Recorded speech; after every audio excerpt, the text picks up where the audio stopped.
దేవుని పరిశుద్ధ నామమునకు స్తోత్రములు. చేరి వచ్చిన దైవ జనాంగానికి మన ప్రభు మన రక్షకుడైన యేసుక్రీస్తు వారి యొక్క దివ్యనామములో మీ అందరికీ శుభాభివందనములు. అందరూ బాగున్నారు కదా? ప్రియులారా, దేవుని యొక్క కృపను బట్టి ఈ లోకయాత్ర ముగించుకుని మన బంధువులు, మన పితరులు, మన తోబుట్టువులు, మన రక్త సంబంధికులు ఎందరో ఈ లోకం విడిచి వెళ్ళి ఉన్నారు.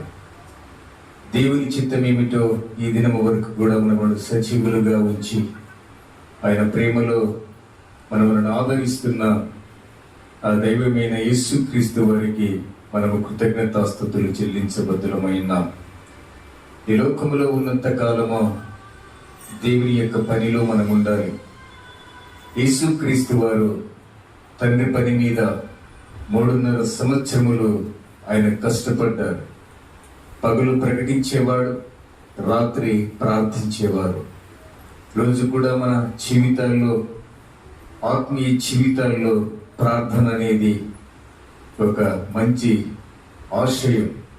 ఆ ఆశయంతో బ్రతికితే మనము సాధించలేనిది ఏదీ లేదు.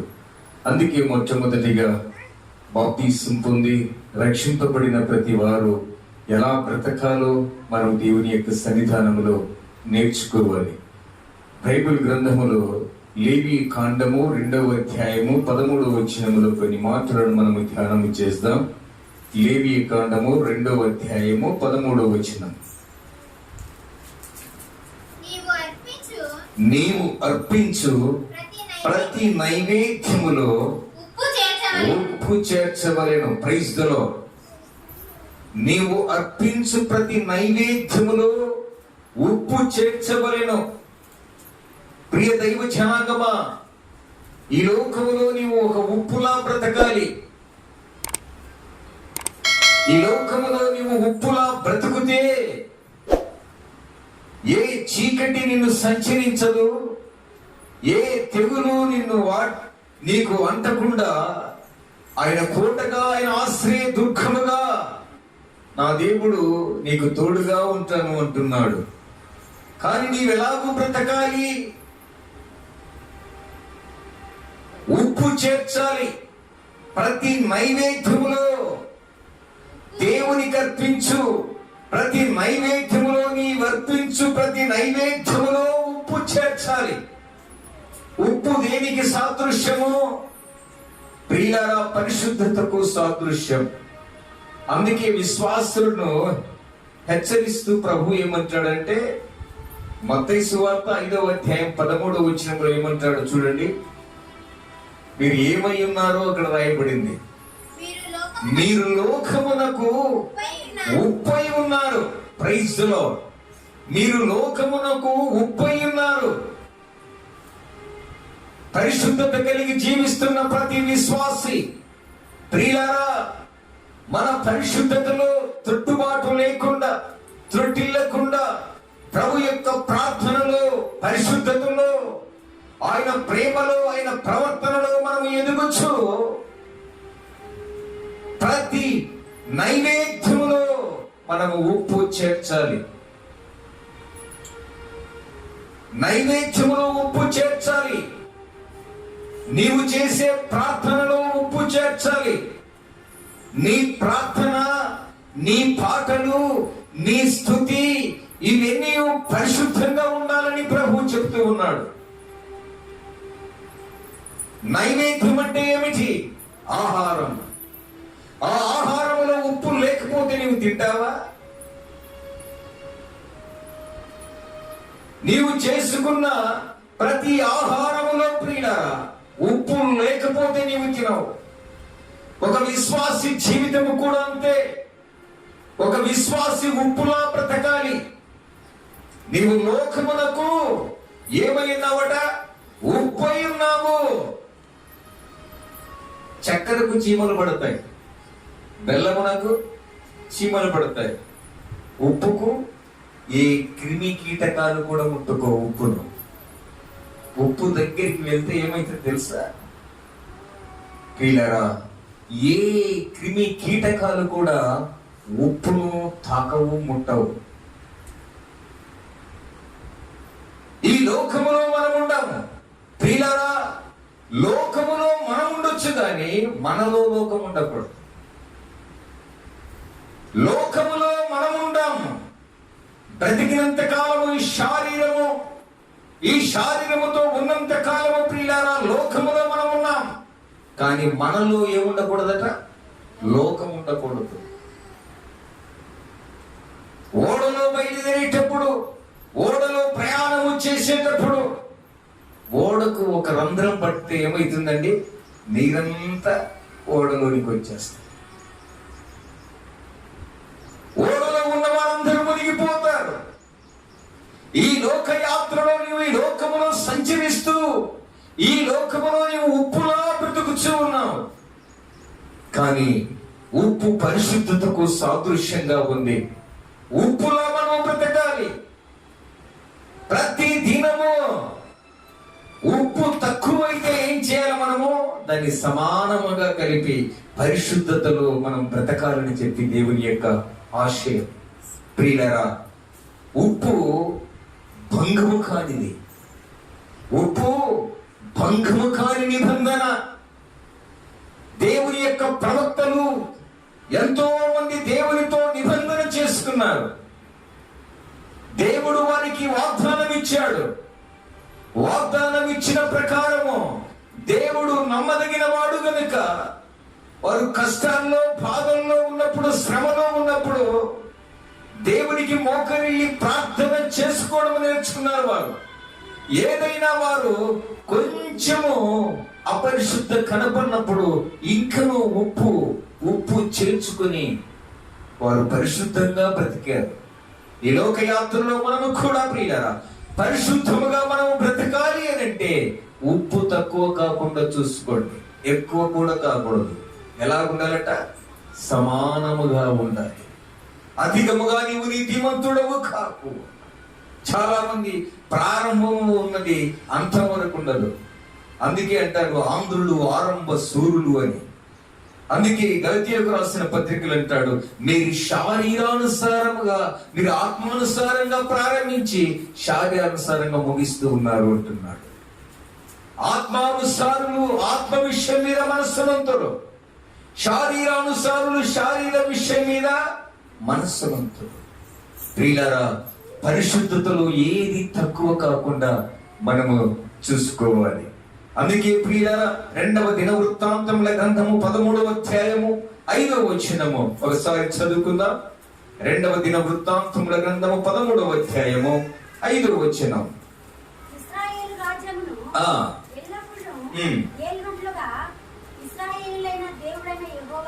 ఇశ్రాయేలీయులైన దేవుడైన యెహోవా అతని సంతతి వారితోను భంగము కాజాలని ఒక నిబంధన చేసుకున్నాడు. ఏది కాకూడదట? మన విశ్వాసము, మన ప్రార్థనా జీవితం, మన ప్రవర్తన విషయంలో భంగము కాకుండా ప్రభు యొక్క పరిశుద్ధతలో మనము ఎక్కడికి వెళ్ళినా ఈ పరిశుద్ధతను మనం పోగొట్టుకోకూడదు. మన ఆత్మీయ సౌందర్యాన్ని పోగొట్టుకోకూడదు. ఎక్కడికి వెళ్ళినా వెళ్తే మనము భౌతికంగా సౌందర్యంగా తయారవుతాం, ఆత్మీయ అలంకరణ మర్చిపోతాం. ఇక్కడ అంటూ ఉన్నాడు భంగము కాని నిబంధన. ఉప్పు వేస్తే కూరలు ఏది కూడా భంగము కాదు, చెడిపోదు. అలాగనే ప్రియులారా, దేవుడు మనకు ఒక నిబంధన చేశాడు. ఓ దైవజనుడా, ఓ ప్రవక్తలారా, ఓ విశ్వాసులారా, నేను మీతో నిబంధన చేశాను. నేను నమ్మదగిన వాడను, ఆపత్కాలములో ఆదుకునేవాడిని. నా చాటున, మహోన్నతుని చాటున నివసించువాడే సర్వశక్తిని నీడన విశ్రమించువాడు. నా చాటున ఉంటే నేను కోటగా, ఆశ్రయ దుర్గముగా నీకు తోడుగా ఉంటాను అంటున్నాడు. ఈరోజు నిబంధన చేశాడు యాకోబు.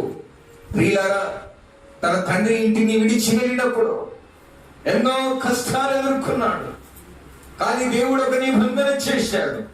ఆదికాండము 32వ అధ్యాయము 9 వచనము నుంచి 12 వచనాల వరకు మనము చదువుకున్నట్లయితే, ఆదికాండము 32వ అధ్యాయము 9 నుంచి 12 వచనాలు.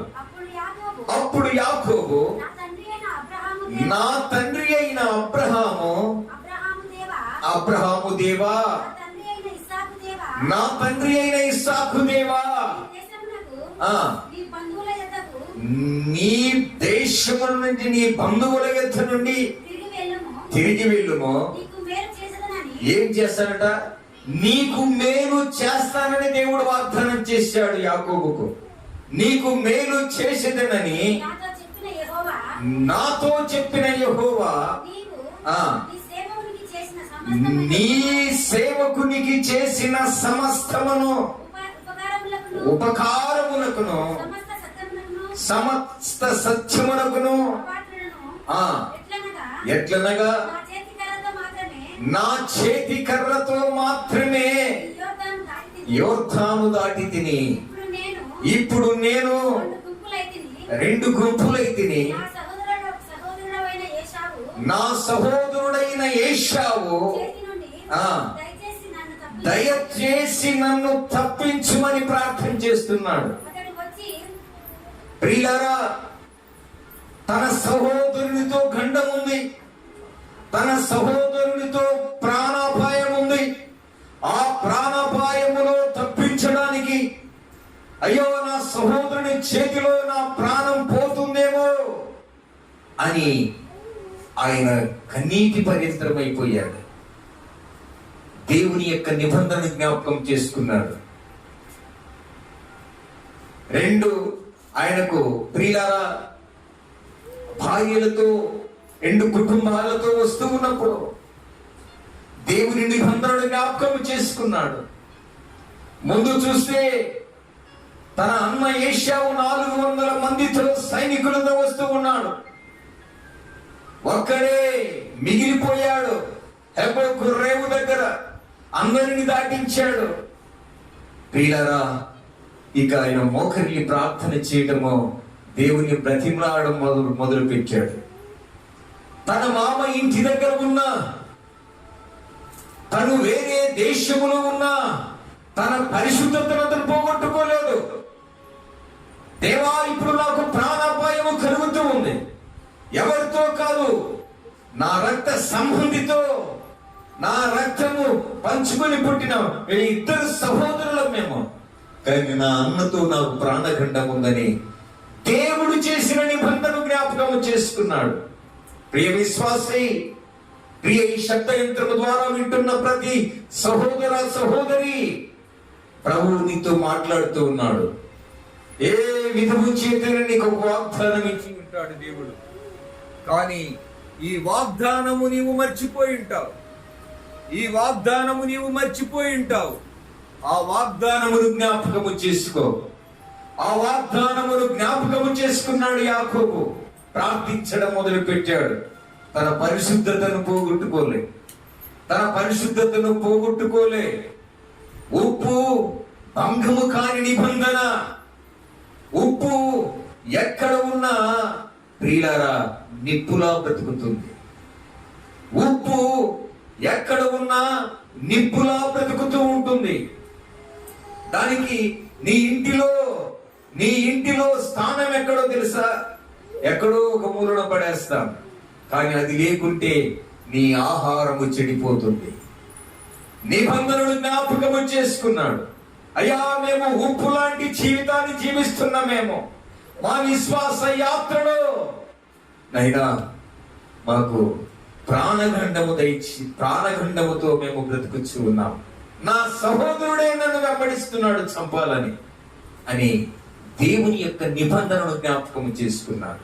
ప్రియులారా, డిసెంబర్ 31వ తారీఖు నీవు వాగ్దానం పొంది ఉంటావు. ఆ వాగ్దానము నీవు పొందుకునేంత వరకు ప్రార్థన ఒక నిబంధన చేసి ఉన్నాడు దేవుడు. ఆ నిబంధనను జ్ఞాపకము చేసుకుని నీవు సర్వదా ప్రార్థించే బిడ్డగా నీవు బ్రతకాలని దేవుని ఆశయం. ఈరోజు దేవుని యొక్క వాగ్దానమును జ్ఞాపకము చేసుకున్నాడు యాకోబు. ప్రార్థించడం మొదలు పెట్టాడు. ఏమిటో తెలుసా? ఆ వాగ్దానాన్ని గుర్తు తెచ్చుకొని ప్రార్థిస్తున్నాడు.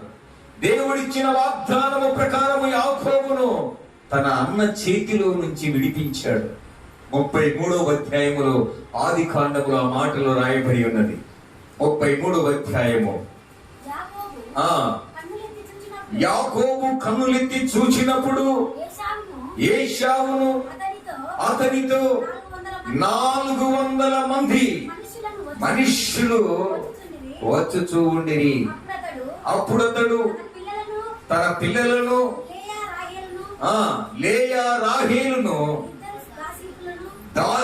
దాసీలను ప్రియులారా వారిద్దరిని 2 గుంపులుగా చేసి వారిని హెబ్రోనుకు రేవు దాటించి ఒక్కడుగా మిగిలిపోయాడు. ప్రియులారా, దేవుని యొక్క ప్రార్థనలో ఆయన మోకరిల్లి ప్రార్థించి 7 మార్లు సాష్టాంగపడి దేవుని బ్రతిమలాడడం నేర్చుకున్నాడు.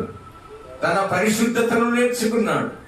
నా తండ్రి, అయ్యా నా తాత, వారందరూ పరిశుద్ధంగా బ్రతికారయ్యా. అబ్రహాము నా తాత పరిశుద్ధంగా బ్రతికాడు.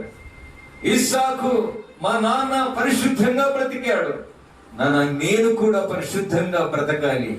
వారికి చేసిన వాగ్దానము నీవు నెరవేర్చి ఉన్నావు. ఈ వాగ్దానము కూడా నాకు నెరవేర్చుమని చెప్పి ప్రార్థన చేశాడు. 7 మార్లు సాష్టాంగ పడిపోగానే ప్రియులారా, తన అన్న వచ్చి కత్తి పట్టుకున్నవాడు కనికరము కలిగి, అంటే కత్తి పట్టుకున్నవాడు ఏం చేశాడంటే, ఆ ప్రార్థన ఏం చేసిందంటే కత్తిని దూరపరిచి ఆయన మెడ మీద పడి ముద్దు పెట్టుకున్నాడు. కత్తితో పడవాలనుకున్నవాడు కూడా ప్రేమ కలిగి మాట్లాడము యాకోబుతో. ప్రియులారా, దేవుని యొక్క నిబంధన దేవుడు అక్కడ నెరవేర్చాడు. ఆ ఏశావును చూసి భయపడిపోతున్నాడు ఆయన. ఎప్పుడైతే ప్రార్థించాడో దేవుడు ఆ ఏశావులోనికి దేవుని యొక్క ప్రేమను వెల్లడిపరిచాడు. దేవుని యొక్క ప్రేమను పొందుకున్నాడు ఏశావు. వెంటనే తన తమ్ముని దగ్గరికి వెళ్ళి, ఎలా ఉన్నావు? ఇదంతా నీ సంతానమా? ఇదంతా మన ఆస్త అని చెప్పి యాకోబును ప్రేమగా మాట్లాడి ఆయన హత్తుకొని ముద్దు పెట్టుకున్నట్లుగా చూస్తూ ఉన్నాం. క్రీస్తునందు ప్రియ దైవ జనాంగమా, ఈ ఉదయకాల సమయంలో మనము దేవుడు చేసిన నిబంధనని ఎప్పుడు మనం మర్చిపోకూడదు. మీ యొక్క ప్రత్యేక ప్రార్థనలో ఒకవేళ ఉప్పు తక్కువైతే ఉప్పు చేర్చాలి. ఉప్పు దేనికి సాదృశ్యం? పరిశుద్ధత సాదృశ్యం. పరిశుద్ధంగా బ్రతకాలి. మనం ఎక్కడికి వెళ్ళినా పరిశుద్ధతను మనము పోగొట్టుకోకూడదు. మన పరిశుద్ధతను మనం ఎప్పుడు పోగొట్టుకోకూడదు. ప్రియులారా, దేవుని యొక్క సన్నిధానములో అన్న ప్రార్థించేటప్పుడు కూడా తన ప్రార్థనలో ఉప్పు చేర్చి, ప్రియులారా, అలాగే యుక్త ప్రార్థించేవాడు పరిశుద్ధతలో కొంచెము తక్కువైతే ప్రియులారా ఉప్పు చేర్చి తన నైవేద్యములో ప్రియులారా ప్రార్థించేవాడు. ఈరోజు మనము దేవుని యొక్క సన్నిధానములో యోబు పత్రిక, యోబు గ్రంథము 31వ అధ్యాయం 1వ వచనం అంటాడు, నా కన్నులతో నేను నిబంధన చేసుకుంటుని, కన్యకను నేను ఎలాగో చూచుదును అని. ప్రియులారా, ఒక నిబంధన ఉప్పులాగా ఎప్పుడైతే నీవు బ్రతుకుతావో ఒక నిబంధన వచ్చేస్తుంది. నీవు కర్పూరములా బ్రతకూడదు. కర్పూరము వెలుగుతుంది కానీ రుచి ఉండదు. ఉప్పు వేసేదాన్ని మరిచి కర్పూరం వేస్తే అది కూడా ఉప్పు. కర్పూరము ఒక్క పోలిక నుండి చూడ రుచులు జాడవేరు.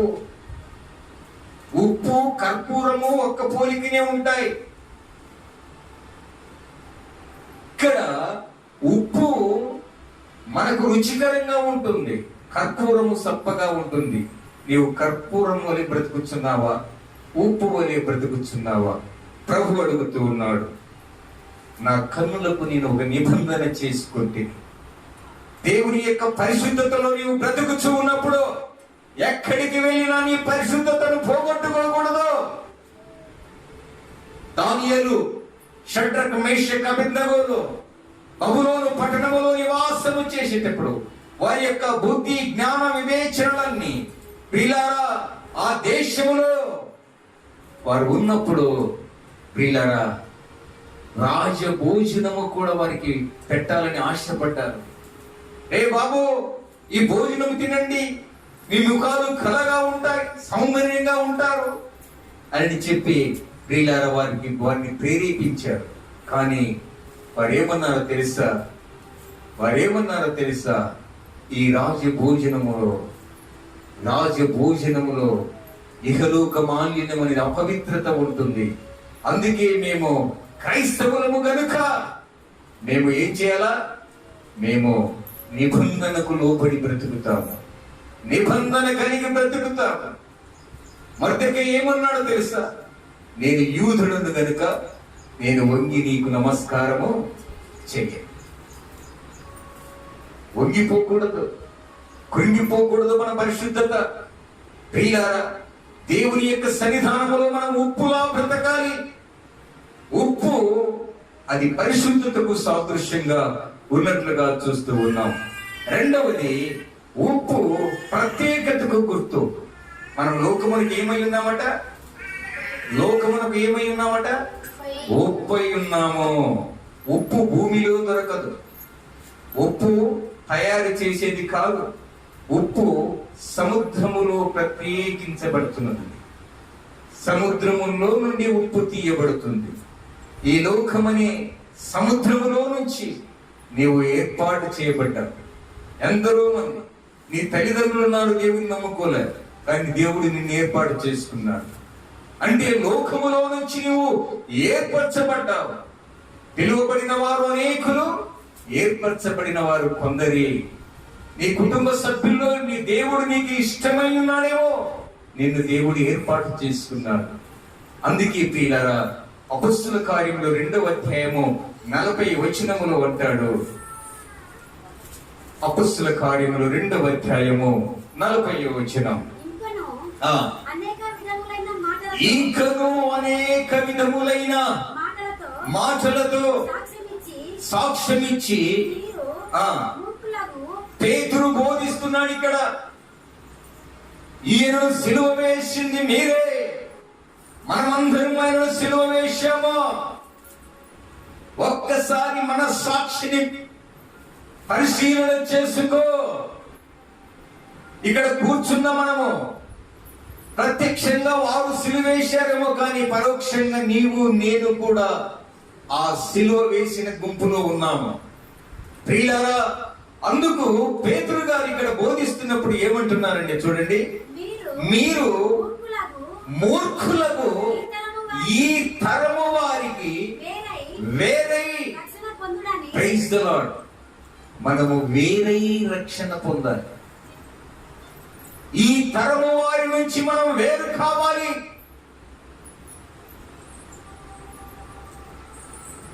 ఈ తరము వారిలో నుంచి దుష్ట సాంగత్యము, మంచి నడవడిక చెరుపును. నీవు వారిని దేవుని సన్నిధిలోకి నడిపించాలి, కానీ నీవు వెళ్ళి వారి ఊబిలో నీవు కూరుకోపోకూడదు. నీ విశ్వాస జీవితంలో దేవుని సన్నిధానికి ఎంతమందిని నీవు నడిపించావు? ఒక సమరయ స్త్రీ, ఒక వేశ్య, 6 భర్తలతో కాపురము చేస్తున్న స్త్రీ ఎప్పుడైతే మారు మనసు కలిగిందో తన ఊరు వారందరినీ కదిలించింది. ఎందుకో తెలుసా? యేసయ్య వాక్కులు ఆమె విని గ్రహించింది. కానీ మనం ఏం చేస్తున్నామంటే వినుట మటుకు వింటున్నేమే కానీ గ్రహింపు మనకు కలగట్లేదు. ఎప్పుడైతే నువ్వు దేవుని మాటలు వింటావో ఆ వాక్యము నీలో ఫలిస్తూ ఉంటుంది. 30 60 100 ఒక సాక్రిఫైస్ జీవితం, త్యాగశీలిగా, త్యాగమూర్తిగా నీవు మారుతావు. ఎక్కడ వేసిన గొంగలి ఎక్కడే ఉన్నట్లు నీవు బ్రతకవు. క్రీస్తునందు ప్రియ దైవ జనాంగమా, ఆ సమరయ స్త్రీ ఉప్పుగా మారింది. అంతకు పూర్వం ఎలాగున్నది? కర్పూరములాగుంది. ఉప్పు, కర్పూరము. కాగి ఎలాగూ పావురపు రంగు గీసుకున్నదో సున్నం పట్టిలోకి వెళ్ళి కాగి కూడా పావురం లెక్కనే ఉండాలని ఆశపడ్డదట. ఆ సున్నపట్టిలోనికి వెళ్ళి తెల్లగా రంగు పూసుకొని బయటకు వచ్చిందట. అక్కడ ఉన్న గింజలు తింటూ ఉన్నప్పుడు, ప్రియులారా, తినే తిండిలో, నడిచే నడకలో నీవెక్కడ ఉన్నా కానీ నీవు కర్పూరమో ఉప్పో తప్పక తెలియజేస్తుంది నీ ప్రవర్తన. ఆ పావురములా మారింది కానీ తన నడవడిక మార్చుకోలేదు. కాకి తన జీవితం ఏంటంటే ప్రియులరా, అది వంకర బుద్ధి, వంకర చూపు, వంకర నడక. పావురములా తయారైంది కానీ దాని నడక మార్చుకోలేదు, దాని వాక్చాతుర్యము మార్చుకోలేదు. రంగే వేసుకున్నది కానీ ఇప్పుడు ఏమైపోయిందండి, దాని నడక మారలే, తన వాక్చాతుర్యం మారలే. క్రీస్తునందు ప్రియ దైవ జనాంగమా, ఒక సమరయ స్త్రీని మనము నేర్చుకోవాలి. కర్పూరములా ఉన్న స్త్రీ ఎలా మారిందట? ఉప్పులా మారింది. ఉప్పులా మారి ఇప్పుడు ఏమైపోయింది? నిప్పులా తయారైంది. చప్పట్లు కొట్టి దేవుణ్ణి మేము కలుగుతాము. ఒక కర్పూరము ఉప్పులా మారి ఉప్పు ఏమైపోయింది? నిప్పు అయిపోయింది. ఆమె దగ్గరికి ఏ చెత్త వచ్చినా కాల్చేస్తుంది అంతే. ఏ చెత్త వచ్చినా కాల్చేస్తుంది. ఆమె అడిగితే ఏమంటుందో తెలుసా? నేను దహించు అగ్ని అయి, నా తండ్రి దహించు అగ్ని అయి ఉన్నాడు. నా దేవుని యొక్క వాక్యము అగ్ని వంటిది. నా దగ్గరికి ఏ చెత్త వచ్చినా నా దహించు అగ్నితో నేను కాల్చి వేస్తానంటాడు. ఈరోజు మనము రక్షణ పొంది ప్రియులారా అనేకులకు మార్గదర్శకులుగా మనము జీవించలేకపోతున్నాం. మనం కర్పూరములాగానే సప్పగా బ్రతుకుతూ ఉన్నాం. ఎలా బ్రతుకుతున్నామండి? కర్పూరం ఎలా మారాలట? ఉప్పు ఎలా మారాలంట? నిప్పులా మారాలి.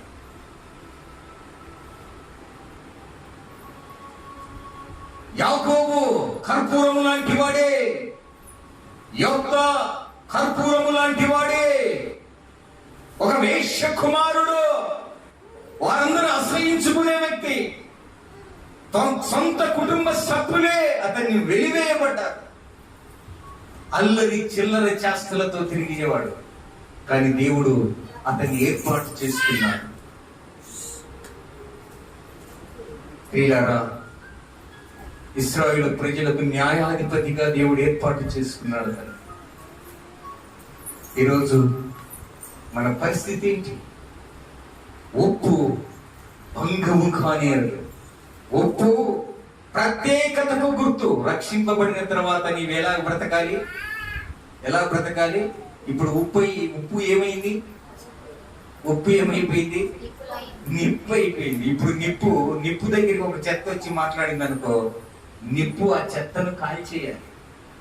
ఆ చెత్త నీలో చేర్చుకోకూడదు. అంటే ఏంటి? వ్యర్థమైన మాటలు, వ్యర్థమైన ఆచారాలు, వ్యర్థమైన సంభాషణలు, వ్యర్థమైన మూఢనమ్మకాలు, వ్యర్థమైన లోకాచారాలు, వ్యర్థమైన ప్రియులారా మూఢనమ్మకాలు, అవన్నీ మనం వాటి నుంచి మనం ఏం కావాలట?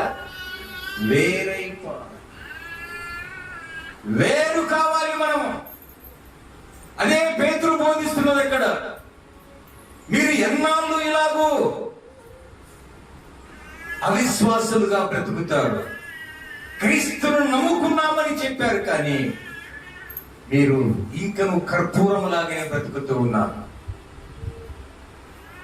మీరు ఉప్పులా మారాలి. ఉప్పు నిప్పుగా ప్రతి చెడ్డదాన్ని, ప్రతి చెట్టను కాల్చేటట్లుగా ప్రతి క్రైస్తవుడు బ్రతకాలి. ఎక్కడికి వెళ్ళినా నీ పరిశుద్ధతను పోగొట్టుకోకూడదు. ఒక ఇనుము ప్రియుల కంసాల దగ్గరికి వెళితే దాన్ని సానబట్టి బాగా సానబట్టిస్తారు. ఎందుకో తెలుసా? ప్రియులరా, కత్తికి పదును రావాలని.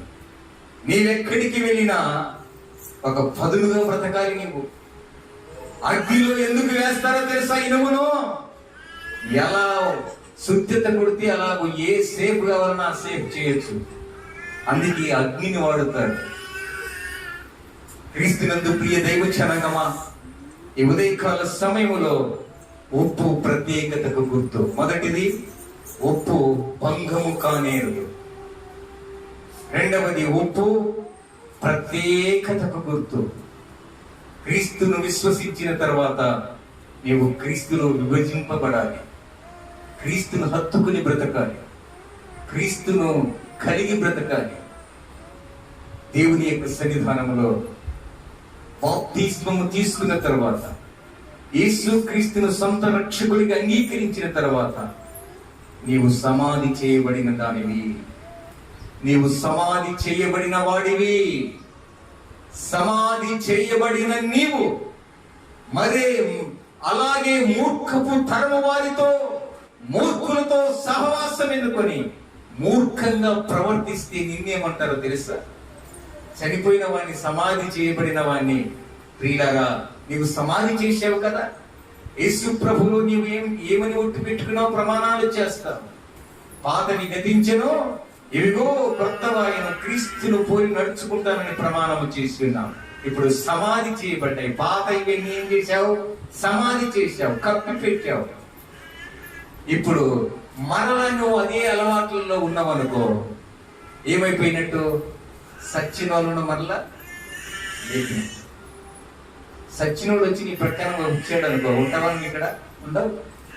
దెయ్యము అంటారు దాన్ని. ఏమంటారండి? దెయ్యం. అంటే యేసును నమ్ముకొని యేసును విశ్వసించిన తరువాత ప్రియులారా, మూర్ఖపు తరము వారిలో నుంచి మనం వేరు కాకుండా వారి తరములో నీవు, వారు చేసినట్లు నీవు చేస్తే ఏమైపోయినట్టు? నువ్వు పాత జీవితంలో ఇంకా బ్రతుకుతున్నట్టే. ఏమంటారు మన భాషలో? చనిపోయిన వాడు వచ్చి నీ ప్రక్కన కూర్చుంటే ఏమంటారు? దయ్యము అంటారు. మనల్ని కూడా ఏమంటారు? దయ్యము అంటారు. క్రీస్తునందు ప్రియ దైవ జనాంగమా, ఈ మూర్ఖపు తరము వారికి మనము వేరు కావాలి. ప్రత్యేకంగా బ్రతకాలి. ఎక్కడికి వెళ్ళినా ప్రభు నమ్ముకున్నది బిడ్డ నిజంగా కర్పూరం కాదయ్యా, ఈమె ఉప్పులా మారింది, ఉప్పు నిప్పులా మారింది, కాల్చేస్తుందంతే.